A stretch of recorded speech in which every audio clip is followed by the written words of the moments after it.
Eh bien, bonjour, ceci est un test complet et un prototype d'émission. Donc ça fait longtemps que je voulais faire ça, je voulais vraiment tester, c'est quelque chose que j'ai dans la tête depuis pas mal de temps. On verra bien ce que ça va donner, alors c'est la première fois, j'ai aucune expérience dans la vidéo sur internet, je tiens à le préciser quand même. Alors cette émission, qu'est-ce que c'est de la critique du net? Alors c'est de la critique d'albums, alors franchement ça paraît assez extraordinaire, mais sur l'internet français, on trouve très peu de critiques musicales sous forme de vidéo, voire aucune en fait, et à peine plus sur l'internet anglophone. Alors je compte critiquer des albums qui sortent à peu près à la même période que le moment auquel je fais l'émission, par rapport à mon époque, pour l'instant, alors peut-être un jour plus tard, des albums qui m'ont marqué personnellement, ou des albums rétro qui ont marqué la musique d'une manière générale.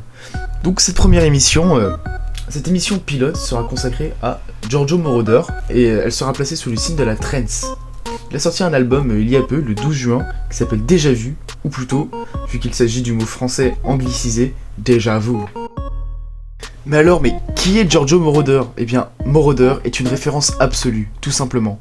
C'est l'inventeur de la trance, qui est un des genres d'électro qui a le plus marqué le monde de la musique. Un des premiers genres d'électro, c'est l'inventeur de la trance, et c'est aussi celui qui la maîtrise le mieux.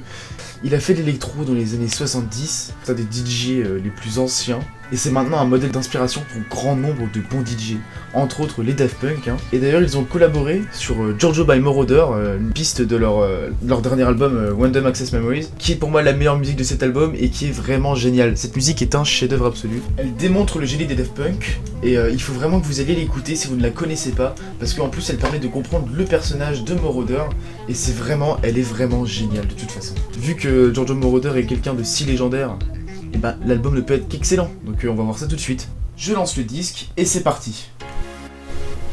Oh. Bah le moins qu'on puisse dire c'est qu'on rentre tout de suite dedans avec For You With Love qui par son court temps, c'est-à-dire 2 minutes 37, fait office d'intro qui va tout de suite donner le ton à l'album, parce qu'on sent direct la harpe électronique qui est bien caractéristique des musiques de trance qu'aurait pu faire Giorgio Moroder il y a 30 ans, mais en même temps c'est vraiment une structure et des instruments vraiment modernes. Vraiment le mastering fait vraiment musique qui aurait pu passer à la radio, etc. Ça fait un peu Kavinsky et en même temps très Moroder en lui-même, donc c'est une espèce de trance des années 90 avec quelques caractéristiques modernes. Et c'est vraiment excellent, ça met tout de suite dans l'ambiance. Alors ensuite on a Déjà Vu du coup, qui est le single principal de l'album, et là du coup c'est complètement différent parce que c'est complètement funky et très radio-friendly, c'est vraiment, on sent bien que ça passe bien à la radio, et surtout il y a quelques décennies parce que c'est beaucoup plus rétro que la musique précédente. Alors à part pour la basse par contre ça manque de Giorgio Moroder en fait finalement, mais ça reste très sympa à écouter, ça s'écoute bien. Alors ensuite on a Diamonds, donc il y a quand même une très grande originalité parce que là il y a quand même une trance bien à l'ancienne. Le son est vraiment très trance, du bon Giorgio Moroder à l'ancienne. Et bon par contre l'apport de Charli XCX manque un peu de saveur, même s'il y a une fin originale avec une utilisation assez marrante du sample. Donc globalement c'est de la trance avec un côté mainstream et pop. Ça va, c'est pas mal. Et dès le début de la prochaine track on entend une basse 808 mélangée avec des strings stéréotypés, ce qui est dans un sens un défaut quand même. Malgré la maîtrise claire de la trance, ici cette musique ne marque pas vraiment quand même. Right Here, Right Now, la prochaine track, a une intro avec un synth légèrement dépitché, ce qui n'est pas sans rappeler Flume ou XXYYXX, deux artistes géniaux et très jeunes dont je parlerai en détail, mais il faut que vous ayez écouté ça en attendant. Alors le synthé principal de la musique ressemble à un gros vocodeur, il supporte toute la musique avec un côté funky et original en même temps. Il me rappelle dans un sens le dubstep old school anglais, même si ce n'est pas du tout les mêmes BPM. Alors cette musique a globalement un vrai feeling rétro avec son lot d'originalité et de modernité. Ça reste très catchy sans tomber dans le piège de la facilité, c'est donc une piste à retenir. Alors la suivante est également très funky et même presque disco, avec la guitare funk habituelle qui s'ajoute au string. Donc quand on écoute Tempted, on a l'impression tout simplement d'écouter du Madeon en remplaçant quelques instruments. Notons qu'on retrouve au fond une harpe électronique, même si elle est bien dissimulée, que Moroder n'a pas pu s'empêcher de mettre, ça le rend peut-être nostalgique, mais finalement c'est positif, c'est un petit détail qui va faire qu'on va réécouter la musique plusieurs fois. Et en parlant de harpe électronique, qu'est-ce qu'on entend au début de la prochaine? Je vous le donne en mille, on dirait une définition de la trance. 74 is the new 24, déjà le titre veut tout dire, et c'est du grand Moroder. Tout simplement on entend une harpe électronique, et c'est un des meilleurs morceaux de trance que j'ai entendu cette année. Et oui, c'est une grande complexité, donc il y a toujours ce sentiment de rétro-futuriste, comme dirait Orelsan. Le thème est simple, dans une gamme commune, mais la liste des patterns rajoutée est tellement longue et chaque instrument apporte son lot, ce qui donne envie d'écouter cette musique chaque fois en commençant son footing. Et tous ces patterns différents sur seulement 4 minutes.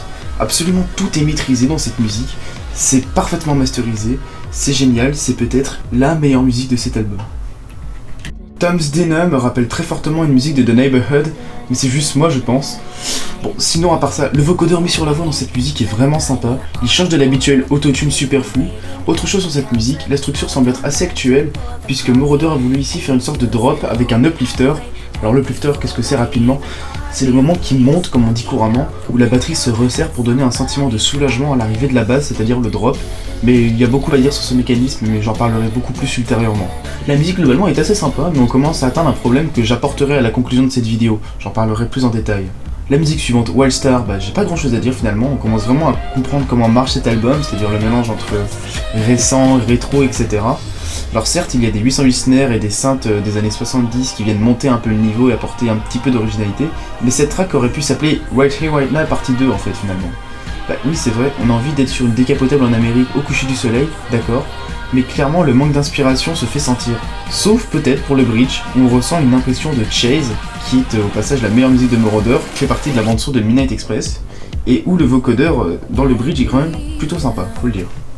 Alors back and forth, si j'en parle je risque de me répéter, de paraître ennuyeux, et j'ai pas envie de rendre cette vidéo ennuyeuse. Je vais donc passer la track dans cette review, puisque j'aurais pu en dire finalement, si ce n'est ce que j'ai dit dans les précédentes tracks.